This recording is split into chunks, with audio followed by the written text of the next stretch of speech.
Les inconnus dans ce problème sont le nombre de cornets à la vanille, le nombre de cornets trempés et le nombre de cornets gaufrés.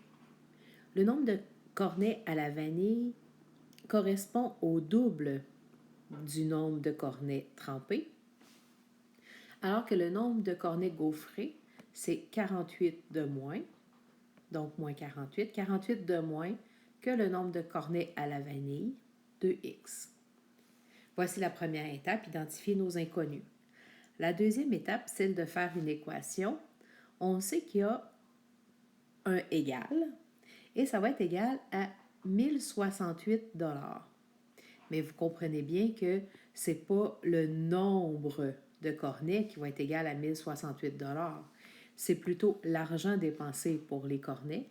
Donc, à la vanille, c'est 4 $ pour chaque cornet, ce qui fait que l'argent dépensé pour les cornets à la vanille, c'est 4 fois 2x.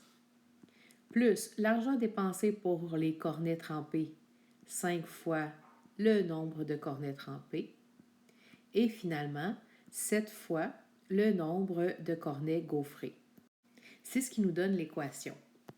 La première étape va être de distribuer les multiplications pour obtenir que 8x plus 5x plus 14x moins 336 est égal à 1068. Si on regroupe les termes semblables, c'est-à-dire 5x, 8x et 14x, on va obtenir 27x moins 336 qui est égal à 1068. Ce qui nous reste à faire, enlever le terme constant en ajoutant plus 336 de chaque côté de l'équation. On obtient que 27x est égal à 1404. Il nous reste à diviser par le coefficient pour obtenir que x est égal à 52.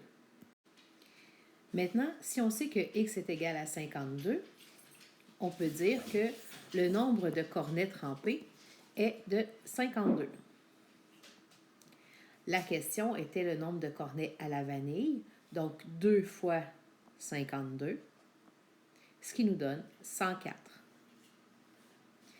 On peut écrire la réponse. Donc, la réponse, il y aura 104 cornets à la vanille.